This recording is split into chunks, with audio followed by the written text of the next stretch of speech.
ხელისუფლებაში გაჩნდა იმაინაშვილი გამოვიდა და განაცხადა, რომ 21 მარტის იგეგმება ნაციონალური მოძრაობის სამთავარი წევრის თავიდან მოშორება ერთ-ერთი მათგანის მაინც ეხებოდა ბატონ გრიგორიას ულაოსან ახალაიას და ამ განცხადებას გამოიხმაურებთ ამდენ რეალურია და რას ეხება. ესე იგი ძველ რომში ასე იტყოდნენ, პური და სანახაობა, პური თქვენ ხედავთ გაძვირდა და სანახაობა დარჩა ინაშვილის დონეზე. ეს არის ის რეალობა, რაც გვაქვს, იმიტომ რომ საკმაოდ მძიმე მდგომარეობაა საქართველოში. თქვენ ხედავთ, რა მდგომარეობაშია ლარის კურსი, როგორ არის ეკონომიკა და იგივე მსოფლიო ბანკის და სავალუტო ფონდის მიდგომები როგორია რეალურად. ეს ყველაფერი რომ ნორმალურად გავიაზროთ, გავიაროთ ციფრებში რეალურად ეს რას ნიშნავს და 2%-იანი ზრდა ეკონომიკის რეალურად რას ნიშნავს. ეს იმას ნიშნავს, რომ ცხადია ხელისუფლება ამდენ ხანს არ დარჩება და ის ბოლომდეც ვერ მიატანს თავის საარჩევნო სისტემას გულისხმობ, მაგრამ ეს რო დარჩეს, ეს იმას ნიშნავს, რომ უახლოეს პერიოდში საქართველოს სახელმწიფო არ იქნება. თეორიულად რო განვიხილოთ, მაგალითად, ჩვენი დონის სიდიდის სახელმწიფო ეს არის ლიტვა და ლიტვას ჩვენ ამ ტემპებით დავეწევით 75 წლის შემდეგ. ანუ ლიტვას ეკონომიკა რო გაჩერდეს, ჩვენ ლიტვის ეკონომიკა გვექნება 75 წლის მერე. რაც შეეხება მაგალითად დანიას და ჩვენ ორიენტირებული ვართ სულ წარმატებულ სახელმწიფოებზე შედარებით, ლიტვაც ასეთივე იქნება, მაგრამ უფრო გვიან დაიწყო თავისი განვითარება.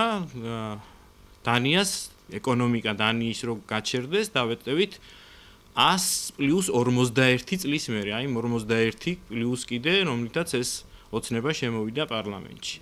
აი ეს არის დღევანდელი ეკონომიკა, იგივე თქვენ ხედავთ თუ აიღებთ იმ კურსს, რაც იყო ჩვენი ხელისუფლების ყოფნის პერიოდში და ასეთ დროს იგივე პენსია მაგალითად იყო $75 ექვივალენტი, დღევანდელ დღეს არის ეს $70 ექვივალენტი. ანუ $5 შეუმცირდა პენსიის რაოდენობაც. იგივე ამ მონაცემებს თუ გადავთვლით ბიუჯეტზე, ბიუჯეტის შემთხვევაში 2012-თან შედარებით დღევანდელი ბიუჯეტმა დაიკლო 100 მილიონით. ანუ აი ეს მონაცემებია, ასეთი მძიმე მდგომარეობა, ასე ვთქვათ, ის რითიც მოვიდა ოცნება ხელისუფლებაში გულისხმობ ტიპიურ კგბ-ს სტრუქტურებით მართლობას, ვითომ კომპრომატებს, კასეტებით მართვას ქვეყნისას და ასე შემდეგ, ეს პერიოდი დამთავრდა და ის პერიოდიც დამთავრდა, რომ ინაშვილის ჭკუაზე დადიოდა ვინმე, თქვენ გახსოვთ, ამდაგვარი რამ ჩვენ არაერთგზის გაგვიგია, იგივე მაშინ უკვე ამ ინაშვილის პოზიციას იმეორებდა ჭიკაიძე, ალბათ დღევანდელ დღეს ეს მინისტრი გაიმეორებს, სადაც საუბარი იყო, რომ ჩვენ ვითომ საბურავებს ვაგროვებდით და შუაგულ პაპანაკებას იცხებში ვაპირებდით შემდეგ ამ საბურავების დაწვას, იმიტომ რომ ამდაგვარი რამ მათ ნახეს უკრაინაში, მაგრამ იმდენი ტვინიც არ ეყოთ, რომ მიხვედრილიყვნენ, რომ უკრაინაში ამ საბურავებს იმიტომ წვავდნენ, რომ ზამთარი იყო იქ უბრალოდ და ჩვენ იგივე ზაფხულში თუ გავიმეორებდით, უბრალოდ აქციაზე არავინ არ დარჩებოდა. აი ეს არის ის რეალური მდგომარეობა ქვეყნის შიგნით, რაც არის საკმაოდ მძიმე, ამიტომ ხედავენ მოსახლეობის განწყობას და ეს განწყობა თანდათან გაძლიერდება უარყოფითი მუხტი. ამასთან ერთად ჩვენ გვაქვს 21-ში მიტინგი დანიშნული და ასეთ დროს ყველა ადამიანს, რომელსაც ცხოვრება გაუძვირდა, ექნება რეაქცია. ეს არის ის, რომ ეს ხელისუფლება უნდა წავიდეს, მათ თუ შესწევთ უნარი განახორციელონ რეფორმები, კი ბატონო, განახორციელონ რეფორმები, თუ არა პირადად უკვე ჩვენი მოთხოვნა, ჩემი პარტიის მოთხოვნა იქნება, რომ იყოს ვადამდელი არჩევნები. იმიტომ რომ ეს არის როგორც ქვეყნის შიგნით, ასევე ქვეყნის გარეთ სრული კრახი და ცხადია, რომ ეს არ ხდება შეუგნებლად, ამას რუსი ოლიგარქი აკეთებს ყველაფერს პრაქტიკულად პუტინის დავალებით, გულისხმობ ანექსირებულ ტერიტორიას, გულისხმობ იმას, რომ ამოვარდით საერთაშორისო კონტექსტიდან, გულისხმობ იმას, რომ ორი საგარეო საქმეთა სამინისტრო გვაქვს, ერთი ბერუჩაშვილის და მეორე აბაშიძის და არც ერთი ერთმანეთთან კოორდინირებაში არ მოდის, აბაშიძეს სხვა საკითხებს არკვევს უკვე კარასინის დონეზე, თუ კარასინი არის მოადგილე, ჩვენ შეგვეძლო ანალოგიურად ეს აბაშიძეც ყოფილიყო მოადგილე და ამ სპექტრში ეწარმოებინა მოლაპარაკებები, მაგრამ ეს არის პრაქტიკულად ორი სამინისტრო და ორივე არ სრულებს ივანიშვილის განკარგულებებს. ამიტომ ეს მდგომარეობა ყველანაირად მძიმდება. შემდეგ ქვეყანაში არის ნეპოტიზმი, არის კორუფცია, არის კრიმინალი, უკვე ამაზე საუბრობენ უკვე მათი უშუალო წევრებიც, გულისხმობ მაგალითად მინისტრის მოადგილეს ჯავახიშვილს, გულისხმობ მათგან წამოსულ ხალხს, ალასანიას ჯგუფს და ასე შემდეგ, იმიტომ ხედავენ რეალურად ყველაფერი დამძიმდა, ცხოვრება გაძვირდა 30%-ით და ხელფასი დარჩა იგივე. აი მარტივი მაგალითი შეგვიძლია მოვიყვანოთ ამასთან დაკავშირებით, ადამიანს, რომელსაც ჰქონდა დაუშვათ 1000 ლარიანი ხელფასი და ის ამ 1000 ლარიდან მაგალითად $400 იხდიდა კრედიტს, მაშინ ის იხდიდა 660 ლარს და რჩებოდა 340 ლარი იმისთვის, რომ რაღაც ცხოვრებისეული მოთხოვნები დაეკმაყოფილებინა. დღევანდელ ანალოგიურ სიტუაციაში, როდესაც ხელფასი მას არ მოემატა და წესით რახან 30%-ით გაძვირდა ცხოვრება, მას დღეს უნდა კონდეს 1300 ლარი, ასეთ შემთხვევაში 1300 ლარის მაგივრად მას აქვს 1000 ლარი ისევ და იხდის 900 ლარამდე იპოთეკას.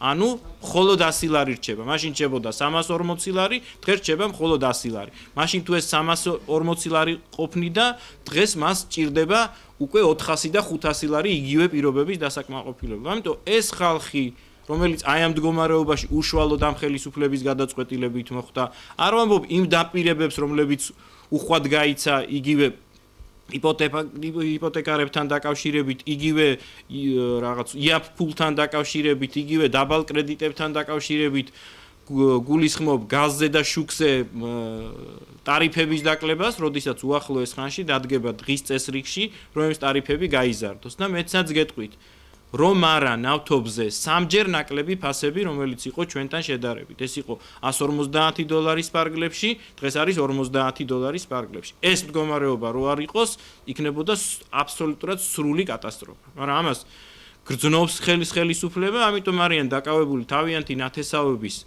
დაბინავებით, მათთვის ფულის შოვნით და ეს სიტუაცია კიდევ უფრო გამწვავდება. ჩამოვიდა თქვენ ხედავთ მსოფლიო ბანკი და მათ უთხრეს ამ ხელისუფლებას, რომ გაქვთ ორი ვარიანტი. ან უნდა მოახდინოთ სეკვესტრირება ბიუჯეტის და ეს სიტყვა როგორც ჩანს აღდგა სამართლიანობა და დაუბრუნდით იმ პერიოდში, როდესაც ეს სიტყვა გვესმოდა, სეკვესტრირება უნდა მოხდეს, ან მეორე ვარიანტია უნდა გაზარდოთ გადასახადები. ანუ ეს ფული ან უნდა ამოიღონ ჩვენგან, გადამხდელებისგან, ან ამ ხელისუფლებამ უნდა მიატოვოს პრემიების, დანამატების, მანქანებით, ზედმეტი მანქანის სიარული და ასე შემდეგ. ამის დაკლებას ეს ხელისუფლება არ აპირებს, როგორც ჩანს, და ამის ნათელი მაგალითი იყო მოხსნილი მარგეშვილისთვის, შექმნეს ახალი სტრუქტურა, რომელიც ჩვენ 2.200.000 გვიჯდება და ამდაგვარი რაღაცეები ხშირად ხდება. აქედან გამომდინარე, ცხადია, მეორე გზას აირჩევენ, გაზდიან გადასახადებს, ეს კიდევ უფრო დააწვევა ბიზნესს, კიდევ უფრო დააწვევა ჩვეულებრივ მოქალაქეებს და იქნება აბსოლუტურად სრული კატასტროფა. აი ყველაფერი აქედან გამომდინარე, ეს არის ქვეყნის შიგნით მიმდინარე პროცესები, ამიტომ მათ შიდა დაპირისპირებებიც უკვე ზედაპირზე გამოვიდა და საგარეო პოლიტიკაში არის სრული კრახი. ჩვენ ამოვარდით საერთაშორისო კონტექსტიდან და უკვე ჩვენი საკითხები ნატოში გაერთიანების, ევროკავშირში გაერთიანების გარკვეული სერიოზული ვადით გადაიდო. აი ამას ყველაფერს სჭირდება უკან დაბრუნება. ახლა გითხავთ, ეს ტერიტორიაზე მიმდინარეობს წვნები უსული ჯარისა. თუ გავედით პარალელს 2020 წლის მოვლენებთან და თუ არსებობს დიალოგი საქმე, რომ იგივე მოვლენები განმეორდეს. შეჭრის თვალსაზრისით არ არსებობს, იმიტომ რომ ესე იგი აქ რა უნდათ დამატებით რუსეთს? რუსეთს უნდა რომ იყოს მოჩვენებითი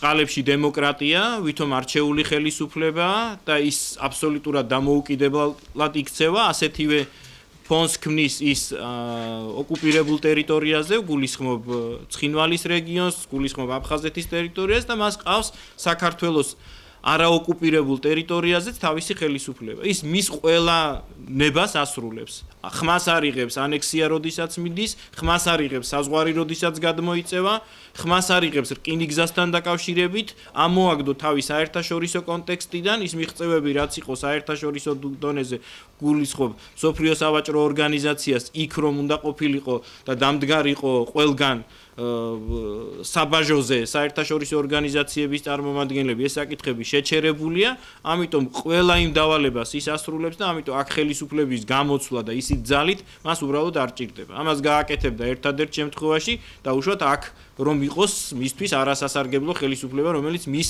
დავალებებს არ ასრულებს, მაგრამ ამდენ ხანში საქართველოს სახელმწიფოებრიობა სრულად ისპოვება. დიდი მადლობა.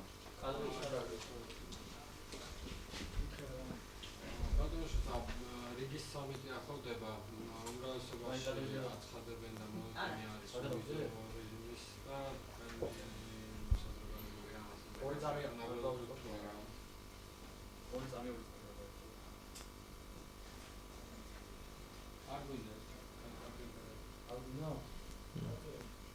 არის უბრალოდ ტექნიკური არის ტექნიკური მხარეც, რომელიც უკვე მიღწეული იყო, ამ ტექნიკურ მხარეს მაინც უნდა მოებას თავი, მაგრამ როგორც ჩანს, ამ ტექნიკურ მხარესაც ვერ ასრულებენ. როდესაც არის დაუშვათ პრობლემები ამ ტექნიკური მხარისთან შესრულებასთან დაკავშირებით, ასეთ დროს უნდა აჩვენო, რომ შენ მიღწევები გაქვს სხვა მიმართულებით, არა გაქვს შერჩევითი სამართალი, ასრულებ ბიუჯეტს, ეკონომიკა ვითარდება, გარკვეული იმიჯი გაქვს საერთაშორისო დონეზე და ცხადია, ეს არგუმენტებიც არ არსებობს. აქედან გამომდინარე, ამიტომ ეს არ შეიძლება ყველა მიმართულებით ჩავარდნა, ხდებოდეს მხოლოდ იმიტომ, რომ ეს ხელისუფლება არის უნიათო და არაკომპეტენტური. ცხადია, რომ ეს არის ივანიშვილის დავალება და ამ ივანიშვილის დავალება, რომელიც გულისხმობს, რომ საქართველო იყოს დამცრობილ მდგომარეობაში, ასრულებისთვის რუსეთის ყველა დავალებას, ეს რეალურად ხდება. როდესაც ივანიშვილს თვითონ შეექმნა პრობლემა, იგივე საყდრისთან დაკავშირებით, თქვენ ნახეთ, მთელმა სახელმწიფო აპარატმა, როგორ სწრაფად მიიღო გადაწყვეტილება და წუთებში ხდებოდა გადაწყვეტილებების მიღება. თუმცა აქვე საყდრისთან დაკავშირებით არ შეიძლება არ ითქვას, რომ სამი ფაქტი არის რეალურად მსოფლიოში ამ დონის ვანდალიზმის.